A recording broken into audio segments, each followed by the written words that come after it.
नमस्कार. Ranade realtor presents inspiring stories by सकाळमध्ये मी निलेश नातू तुम्हा सर्वांचं पुन्हा एकदा स्वागत करतो. आज आपण एका अशा व्यक्तीला भेटणार आहोत की ज्याचा नंबर इंडियामध्ये मेन्स टेनिसमध्ये 6वा नंबर लागतो, जो की ATP सगळंच खेळलाय. 14 म्हणा, 16 म्हणा, 18 म्हणा, 21 म्हणा, जेवढं टेनिस खेळता येतं सगळीकडे त्याने नुसता त्याचा दबदबा आहे दंगा करून सोडलाय त्यांनी. तर आज आपण भेटूयात अर्जुन जयंत कढेला. Welcome Arjun. Yes, Ranade realtors presents inspiring stories by सकाळमध्ये तुझं मनापासून स्वागत. Thank you so much. खूप आभार आहे. मला इथे येऊन खूप बरं वाटतंय. खूप दिवसांनंतर कोविड नंतर हे करायला मिळतंय. एक्झॅक्टली, कोविडमध्ये सगळं बंद घरी बसून थोडंसं बोर झालेलं. पण तुझ्याकडे बघून मला वाटत नाही तुझं फिटनेस बंद नाहीये, व्यवस्थित तू शेप मध्ये आहे. ते आमचं म्हणजे रिगार्डलेस तुम्ही घरी आहात का कुठेही आहात ते चालूच असलं पाहिजे, कारण की वन्स यू गेट बॅक परत in tournament you need to be ready to perform at the world level. ते पॉसिबलच नाही तुम्ही असे आरामात बसून राहिला अजून टाइम. येस, बोलूच यात इंडिपेंडंट स्पोर्ट आहे, त्यामुळे इंडिपेंडंट वरती जास्त आपल्याला लक्ष ठेवायला लागतं. सुरुवात करूयात आपण. हे तुझं चालू कसं झालं, म्हणजे कोणाकडनं बाळकडून मिळालं तुला? ऍक्च्युली माझे वडील टेनिस प्लेअर होते आणि ही स्टार्टेड, त्यांनी कोचिंग अराउंड 24-25 ला स्टार्ट केलं त्यांच्या एज. आणि मी 1 वर्षाचा असल्यापासून फर्ग्युसन कॉलेजला, मला आठवतंय मम्मी माझे फोटोज अजूनही आहेत की मी माझी रॅकेट माझ्यावर उंच आहे आणि मी असा क्रॉल करून बॉलला धरतोय. आपण बघूयात ते फोटो सुद्धा आपल्याकडे आहेत, आपण बघूयात ते फोटो. तर हे असे इन्सिडेंट, म्हणजे माझी खूप टेनिसशी संबंध खूप आधी चालू झाला आणि तसा माझा इंटरेस्ट वाढत गेला. जसं जसं मी मोठा होत गेलो, ऑब्व्हियसली वडील कोच असल्यामुळे मला खेळणं लवकर चालू झालं माझं. आणि त्याच्यामुळे म्हणजे 7-8 असल्यापासून मी टेनिस ऍक्च्युली सिरियसली घ्यायला लागलो आणि खेळायला लागलो. पण मग वडिलांना कधी दिसलं, म्हणजे ऑब्व्हियसली ते बरोबर घरी तू रॅकेट घेऊन झोपत होता असं मला त्यांनी सांगितलं होतं.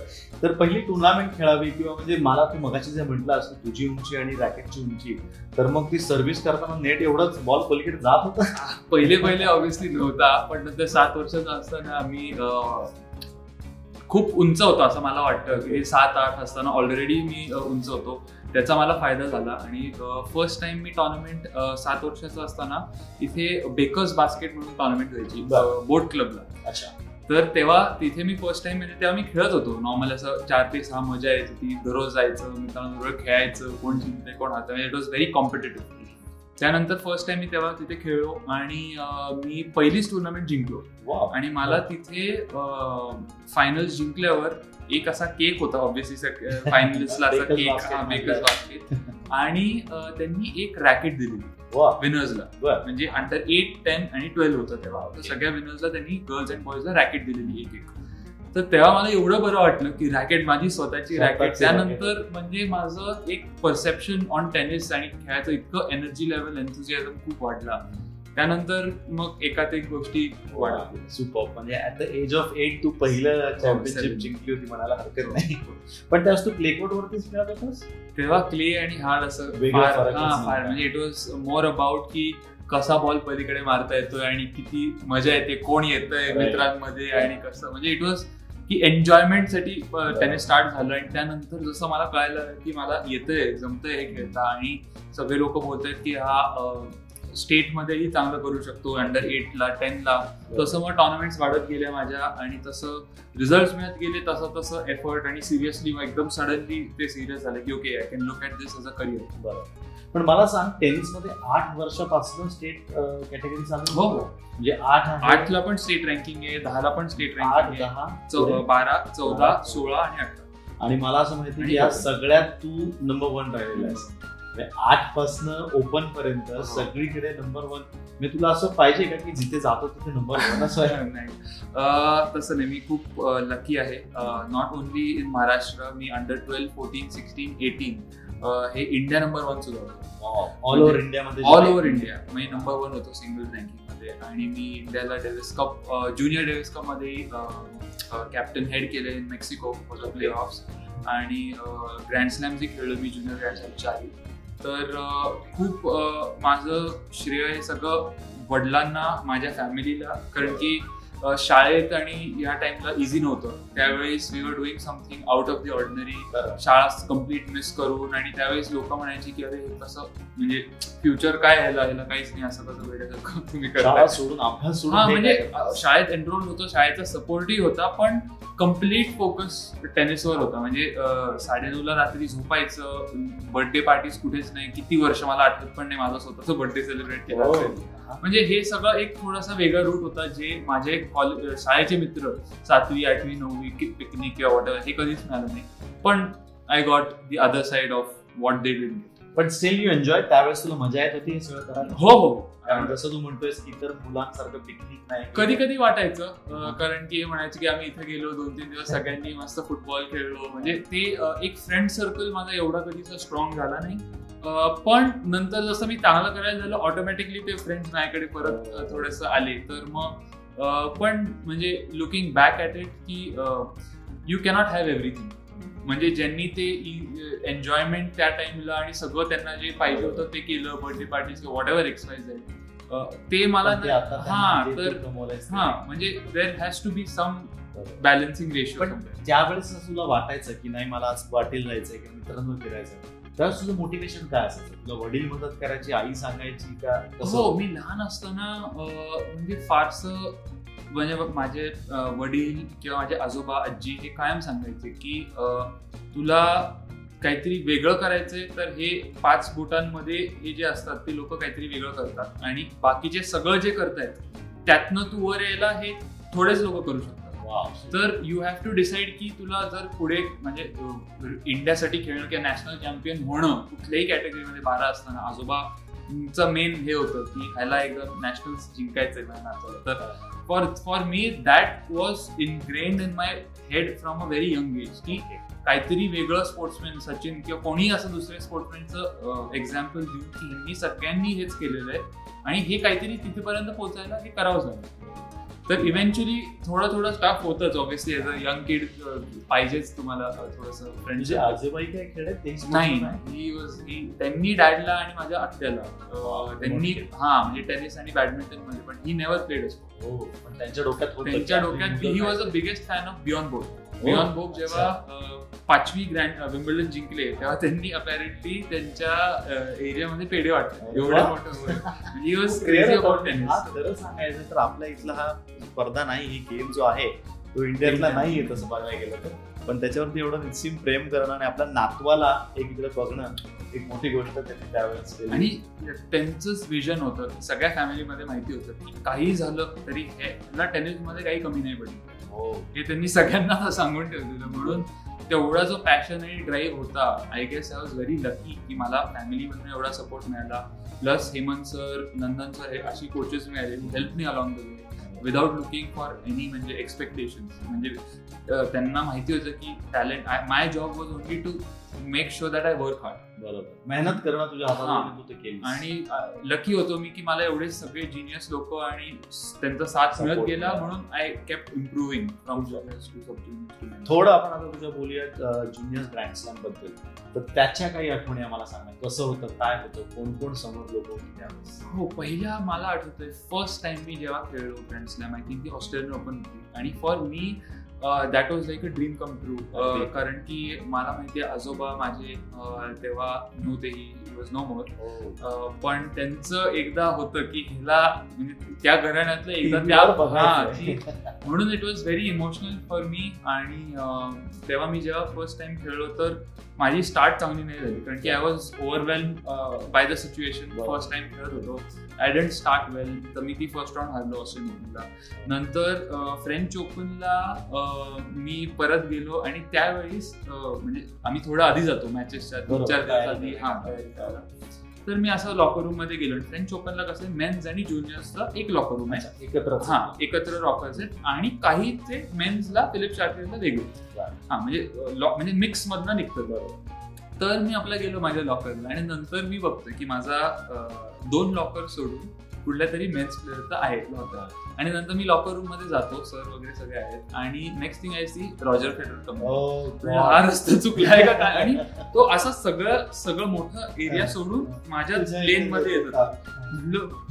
काय बोलू मला कळत नव्हतं पहिले, कारण की for me is like dream हा म्हणजे one of the best players in the world just walking towards me. आणि मी नुसतं असं पाहत राहिले, तो लॉकर उघडला आणि तो मला हाय बोललो. मला आठवत पण मी त्याला हाय परत बोललो का नाही, म्हणजे काय चालू होतं, I was trying to figure out.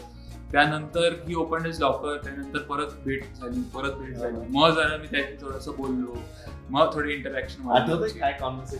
हो, म्हणजे मी त्यांना बोललो होतो की it is amazing to you know watch you play here, आणि असं होतं हाऊ डू यू फील. आणि तो म्हणत होता इट्स सो अर्ली. त्या दिवशी ते विंडी होतं स्टेडियम कोर्टमध्ये, तर तो म्हटलं house it going with you. त्यानंतर मग मी असं केलं. मग त्याला तो डेल पोत्रोची 5th सेट खेळलेला मला आठवतंय, आणि मी त्याच्या बॉक्सच्या मागे बसलेलो. आणि तो नंतर मॅच झाल्यावर त्याला मी विचारलं की can I have like autograph. Do you want better. त्यांनी रिस्बँड आणि त्याचा हेडबँड काढून अजून ठेवला. तो रिस्बँड मी अजून धुतला नाही, प्लास्टिकच्या ह्याच्यात तसाच मी ठेवला. फ्रेंच ओपनचे क्ले अजूनही त्याच्यावर. पण आणि मग फ्रेंच ओपनला त्याच वर्षी we beat world number 1 in doubles in the pre quarter. आणि क्वार्टर फायनलला आम्ही निक किर्गियोस, आता जो टॉप मधला प्लेअर आहे, आणि अँड्रू हॅरिस यांच्याशी सुपर टाय ब्रेक मध्ये हरलो. आणि ती मॅच बघायला आमची कोर्ट सब स्टेडियम कोर्ट, म्हणजे Philippe Chatrier is the biggest stadium court, नंतर अजून एक स्टेडियम कोर्ट.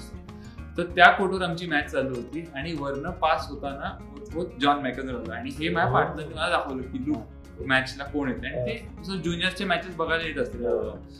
तर तेव्हा मला पहिल्यांदा वाटलं की वा, John McEnroe actually watching me play. It like म्हणजे मला पाहत होतं की नाही माहिती, पण वॉचिंग माय मॅच ऍटलीस्ट.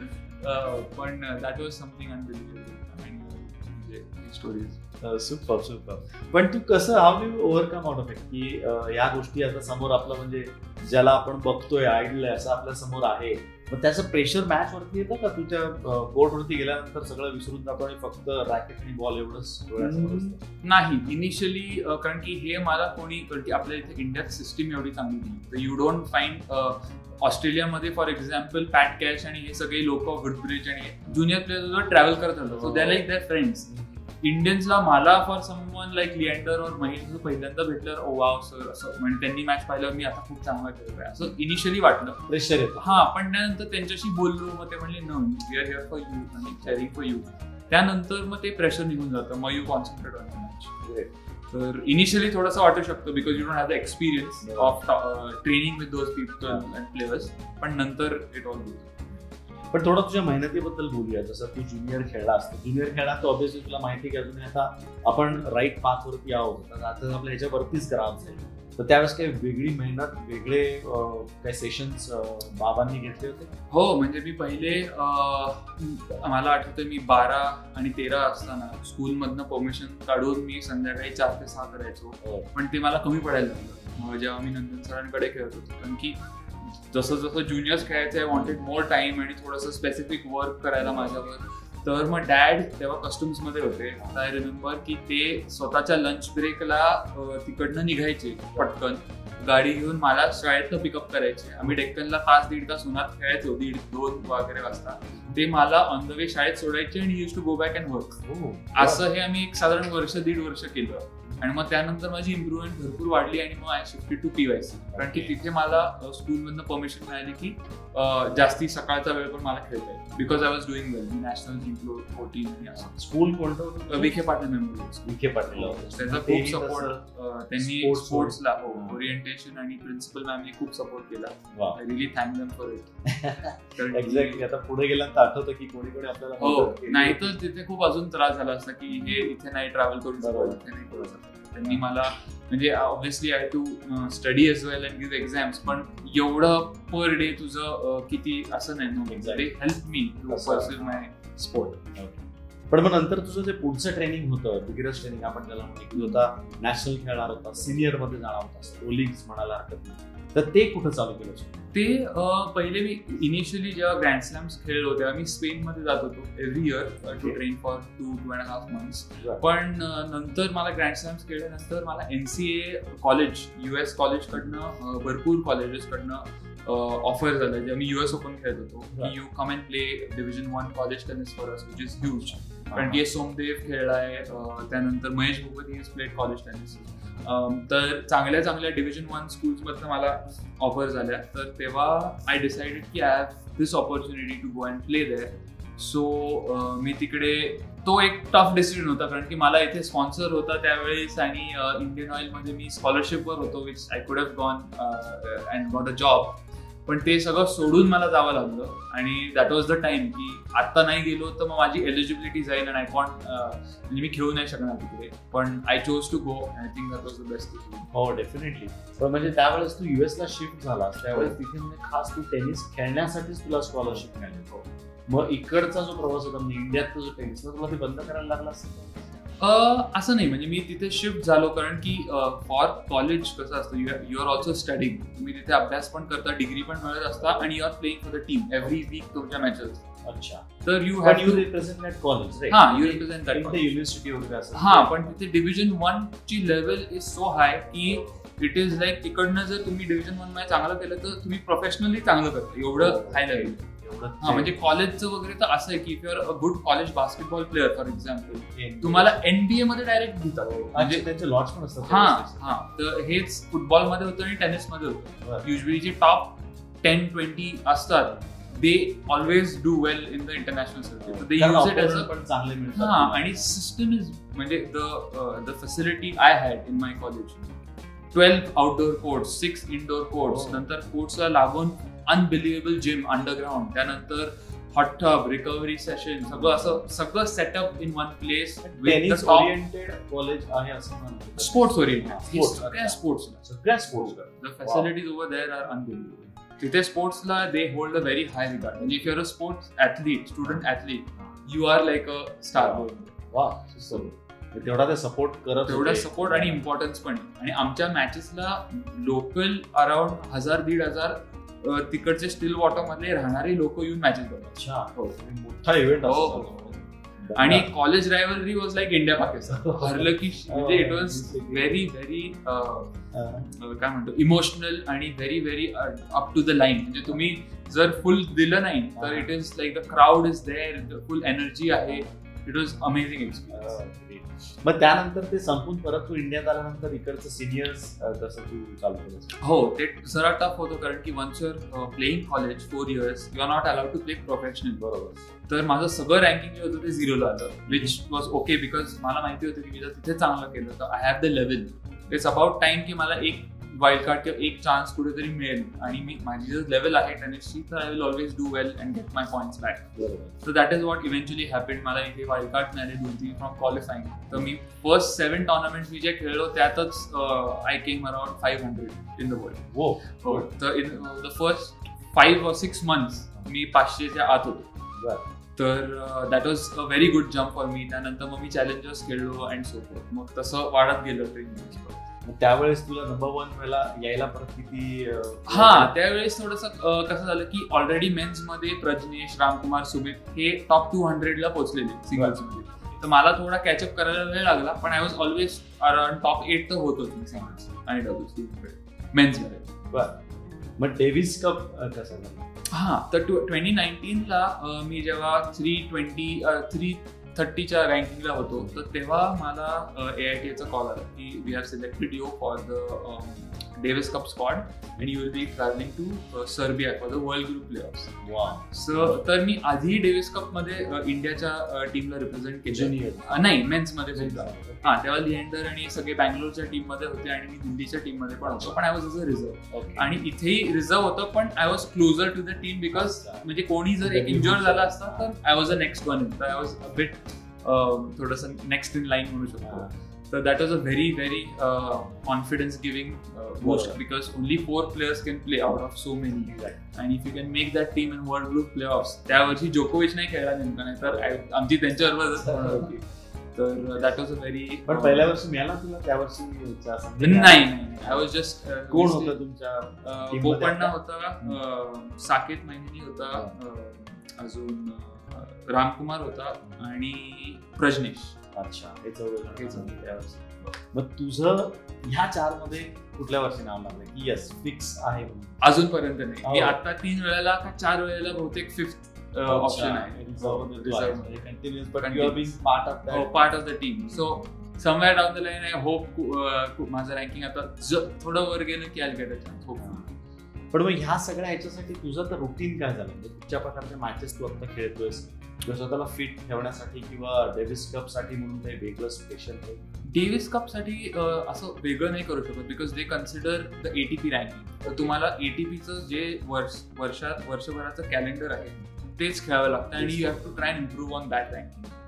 तर माझं आत्ता बिकॉज ऑफ कोविड प्लॅन करणं खूप टफ टू बी ऑनेस्ट. कारण की 2020 जेव्हा हिट झालं 19 was a very good year for me आणि ते 2020ला सगळं बंद झालं इमिडिएटली. तर तिथे खूप वेळ म्हणजे something different no one had face की 6 महिने तुम्ही घरी राहताय. ते इंजुरीच्या वेळेसच होतं प्लेयर्सला युजली नाही तर, पण यावेळेस सगळ्या प्लेयर्सला ते जावं लागलं. पण आताही मला एंट्रीज मिळतात in Europe but Indians are banned because we are in the red variant.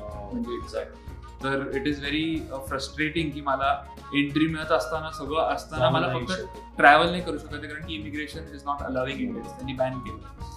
तर हे सगळं प्लॅनिंग करणं टफ आहे. म्हणून मी आता डबल्स मध्ये 200 इन द वर्ल्ड होतो. I drop back to 230 without matches नाही. आणि बाकीचे सगळे खेळतात युरोप आणि अमेरिका. नाही होप लवकरात लवकर तुला ट्रॅव्हल करायला मिळेल. I hope so. आकडा 100च्या आत येईल अशी आपण इच्छा करूया. सध्याचे तुझे जे कोच आहेत हेमंत बेंद्रे त्यांच्याविषयी आम्हाला थोडं सांग.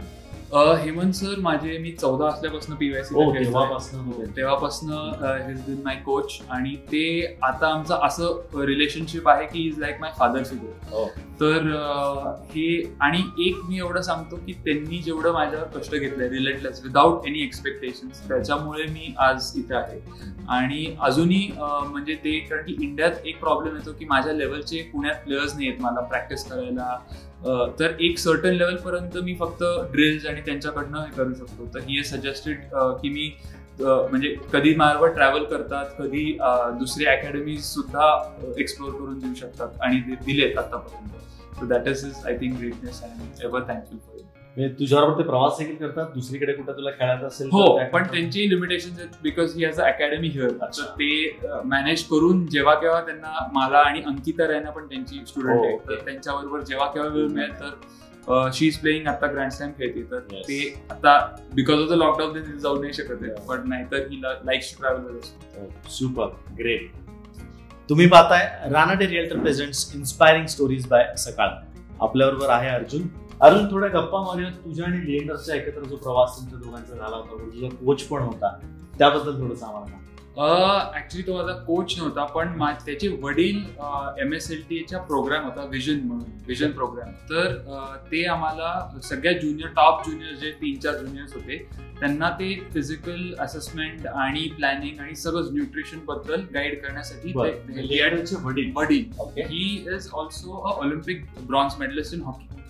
हे लोकांना हॉकी खेळायचं आणि he is one of the most knowledgeable people I have ever met on like ever in sports. तर त्याच्यामध्ये त्यांनी MSLTA विजन प्रोग्राम मध्ये सगळ्या प्लेयर्सला मार्गदर्शन देण्यासाठी ते ही जॉईन.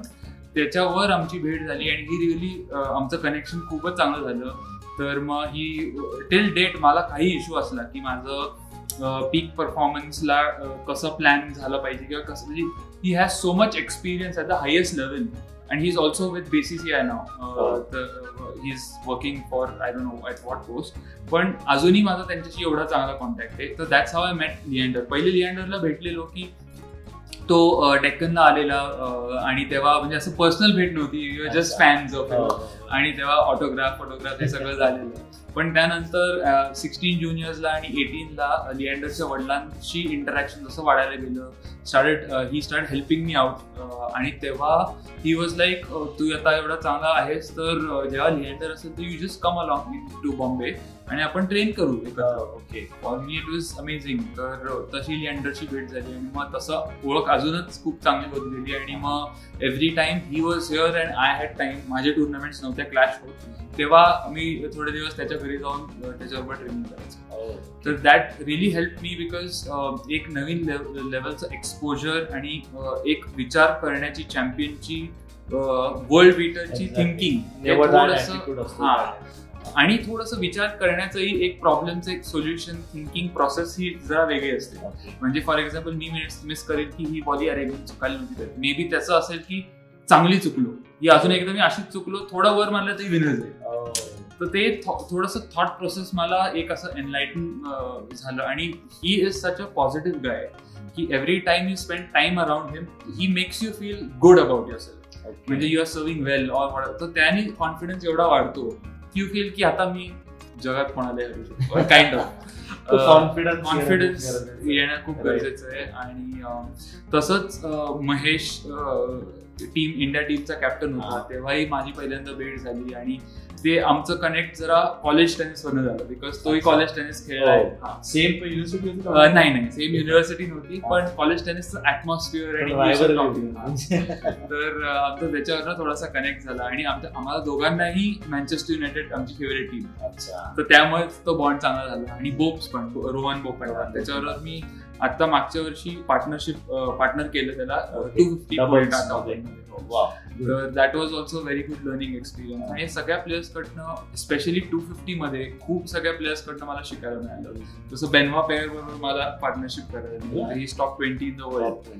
तर ते खूप शिकण्यासारखं होतं. आणि हे खूप सगळे प्लेयर्स असे लाईट आणि दे एन्जॉय द स्पोर्ट. म्हणजे असं खूप कधीच टेन्शन नाही वाटत त्यांना की आयला मला उद्या जाऊन एवढं याच्यावर काम करायचं. They enjoy the journey. They enjoy the journey.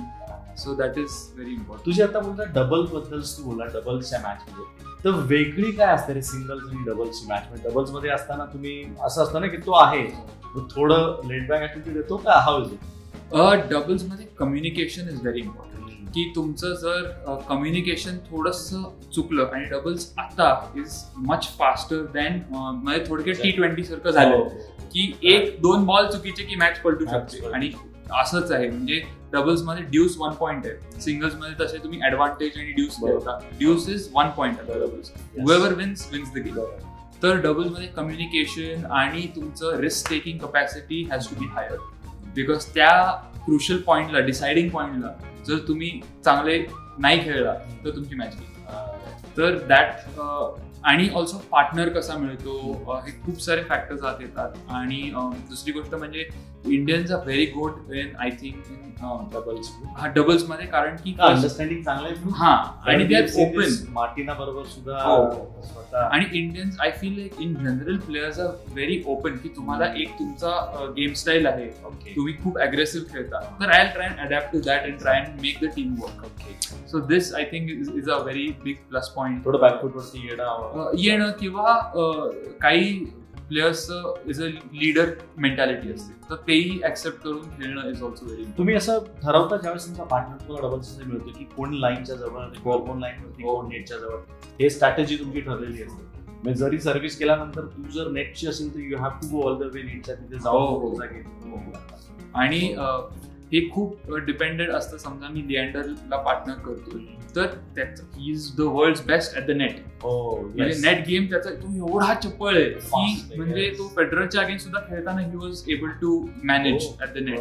तर मी त्याला जर सांगितलं की नाही मी नेटवर जातो, तू मागे थांब, that is a waste. So that is how you have to. Whereas Mahesh बरोबर जर खेळत असेल त्याचे रिटर्न्स मागणं is one of the best. Angles मागणं, अँगल्स, पेनिट्रेटिंग शॉट्स, तसं. तर ते पार्टनरचं काय आहे आणि माझं कसं मी ऍड करू शकतो त्याच्या plus as a team. It is all about the team. कारण की एकटा इंडिव्हिज्युअल डबल्स मध्ये चांगला खेळून मॅच जिंकताय, बरोबर. दोन्ही खराब खेळून जर जिंकला तरी इट इज गुड, कारण की you have manage somehow to make the team work. पण तुला जर इंडिपेंडेंटली विचारलं की तुला सिंगल्स खेळायचं की डबल्स, तर तू काय प्रिफर करशील? आता लॉकडाऊनच्या आधी माझं वेगळं उत्तर असलं असतं, मी सिंगल्स म्हटलं असतो.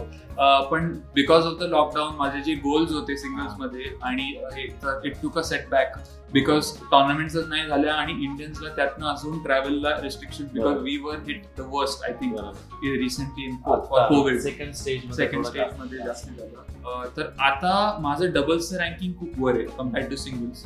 तर म्हणून मला डबल्स टुर्नामेंट मी जर प्लॅन केलं तर मला टॉप लेवलच्या टुर्नामेंट्स मध्ये एंट्री मिळते. तर for me priority is shifting towards doubles right now. पण मी सिंगल्सही खेळत आहे. पण हे फक्त बिकॉज ऑफ तुला ते जास्त सोपं आहे किंवा जास्त वरती जाऊ सोपं म्हणण्यापेक्षा फॉर मी मला मोठ्या टुर्नामेंट्स मध्ये चांगल्या प्लेयर्सच्या अगेन्स्ट एंट्री मिळते आणि I get to compete at the world's best. तर I want that rather than starting from zero again at this level. कारण की मी त्या लेवलला खेळत राहिलो तर I obviously keep getting better because I am playing the best players. पण जर मी परत 15,000 आणि ज्युनियर्स पासून स्टार्ट केलं तर मला थोडं खूप वेळ लागेल आणि ते अजून 1-1.5 वर्ष जाईल. ते मला नको, जे की 2 वर्षाची वाया गेली. त्यामुळे ते आय वॉन्ट टू. आपण परत पाठी येऊया. तू म्हणत होतास 8 वर्षाचा असताना पहिल्यांदा तू टेनिस कोर्टवरती होता. तेव्हाची तुझी ग्रीप, आत्ताची ग्रीप याच्यामध्ये जमीन आसमानाचा फरक झालेला असणार आहे. तेव्हाचा तुझा गेम किंवा तुला सांगत असलेल्यांचा गेम, आता तुला जे सांगतायत त्यांचा गेम, ह्याच्यात पण जमीन आसमानाचा फरक आहे. तर ते कसं झालं म्हणजे तुला, हाऊ यू हॅव अडॉप्टेड? एक ह्याच्यात खूप महत्वाची गोष्ट आहे की हुएवर, आता मी सगळ्या टेनिस प्लेयर्स किंवा इव्हन इंडिव्हिज्युअल स्पोर्ट्सला पाहतो, एक कोच असणं तुमच्या बरोबर who you trust completely in and out is very important in my opinion. म्हणजे मी खूप असे प्लेयर्स पाहिलेत की 1 महिना ह्या कोचकडे जातात, थोडं रिझल्ट नाही मिळालं, मे बी ट्राईंग समथिंग, की लगेच दुसरीकडे शिफ्ट होतात. तर I don't think that has ever work for me because first of all माझे dad was my coach and is still my kind of like a coach. We still talk about tennis. पण when I shifted to Nandan sir, I was giving everything like to him. मला चुकीचं वाटलं की बरोबर घरी असून सुद्धा तू नंदन सरांकडे ज्यावेळेस गेलास तर तू त्यांना कोच म्हणून वापरला. आणि नंतर आता Hemant sir for the longest time. पण इट इज म्हणजे मला असं वाटतं की हे माझ्या वडिलांचं मोठेपण आहे की he knew when to take a step back and how to support me to make me blossom. कारण की जर ते इगोवर किंवा अजून दुसऱ्या गोष्टीवर गेलं असतं तर मे बी इट कुड हॅव harmed my process. तुझ्या गेम वरती फरक पडला. एंड ऑफ द डे ते झालं असतं. कारण you have to be mentally fresh and happy with the coach and also. म्हणजे हे नाही मी म्हणत की मला दुसरा कोणी कोचच पाहिजे, पण it was such a time की maybe sir knew a bit more in technical terms आणि माय डॅड ऑल्सो न्यू की हे जर if he pushed you know maybe I will break down mentally or not, I don't know. पण he had the vision, the greatness to maybe let me go with Hemant sir, and whenever I needed him, he was there for me. Which was I don't see in म्हणजे हे कुठल्याही दुसऱ्या parent मध्ये मी आतापर्यंत पाहिलं नाही. खरी गोष्ट आहे. जसं त्यांनी सांगितलं त्यांच्या आजोबांचं स्वप्न होतं की मुलाला टेनिस खेळायला पाहिजे आणि त्याला एकदा टीव्हीवरती बघायचंय. दुर्दैवाने ते काय बघायला राहिले नाहीत, पण त्यांनी नातवाने ते स्वप्न पूर्ण केलेलं आहे. तर आता जाता जाता काय सांगशील जी नवीन मुलं बघतायत टेनिस, आवडीने खेळतायत, त्यांना एक साधारण तू जर संदेश द्यायचा झाला तर काय देशील? मी एवढंच सांगेन की माझ्या स्वतःच्या एक्सपिरियन्समध्ये मी जेव्हा चालू केलं, माझ्या फॅमिलीचं बॅकग्राऊंड होतं की पहिले नॅशनल्स खेळणं ही खूप मोठी गोष्ट होती, त्यानंतर इंडिया रिप्रेझेंट करणं खूप मोठी गोष्ट होती आणि मग आता स्लॅम्स आणि वर्ल्ड लेवलला डॉमिनेट आणि खेळणं मोठ्या सगळ्या बेस्ट प्लेयर्सवर खूप मोठी गोष्ट आहे. तर एवढंच म्हणायचं की हे एक टार्गेट जसे तुम्ही अचीव्ह करत जाल तसं तसं ते खूप पॉसिबल वाटायला लागतं. तर आता मी नॅशनल जिंकल्यावर मला नॅशनलचं एवढं असं वाव वाटलं नाही. नंतर इंडिया खेळत तसंच मी एवढं सगळ्यांना सांगेन की एन्जॉय, वर्क हार्ड आणि तुम्ही शॉर्ट टर्म टार्गेट्स ठेवा विच आर अचिव्हेबल. कारण की एक स्टेप झाल्यावरच खूप वेळेस मला डायरेक्ट 14 असताना मी मेन्समध्येच खेळायचंय तर ते समाव डझंट वर्क. तर you have to achieve your first initial targets आणि तसं तसं पुढचे टार्गेट्स इझियर वाटत जातात. आणि at the same time you have to be grateful. I think in my case I have to be very grateful की I got the right team आणि सगळं सपोर्ट मिळाला. कारण की फॅमिली शिवाय इट इज इम्पॉसिबल. म्हणजे जर माझ्या डॅडनी किंवा मॉमनी सॅक्रिफाईस माझ्याबरोबर ट्रॅव्हल नसतं केलं, मला एकटं म्हणजे एवढंसं सपोर्ट सिस्टीम, माझ्या दररोज डबा, म्हणजे जेवढं बोलू तेवढं कमी, ते जर नसतं मिळालं तर इंडिव्हिज्युअल स्पोर्टला इट इज व्हेरी टफ. तर you have to be grateful की तुम्ही त्या सिस्टीम मध्ये आहात आणि तुमच्या कोचवर भरोसा ठेवा. सुपर. फ्रेंड्स, अर्जुनने आपल्याला सांगितलं की छोटे गोल ठेवा आणि ते अचीव्ह करण्यासाठी मोठी मन ठेवा किंवा मोठी मेहनत करा, हे अर्जुन आपल्याला सांगायचं आहे. तुम्ही पाहताय Ranade realtors presents inspiring stories by सकाळ. अर्जुन, आज तू इथे वेळात वेळ काढून आलास त्याबद्दल खूप खूप आभार. Thank you very much. आणि असंच तुला ऑल दी बेस्ट. लवकर डेव्हिस कप मध्ये आपण तुला बघूच सर्व करताना बघायला आम्हाला सगळ्यांना आवडेल. यस मित्रांनो, भेटूयात पुढच्या आठवड्यात नवीन गेस्ट बरोबर. थँक्यू.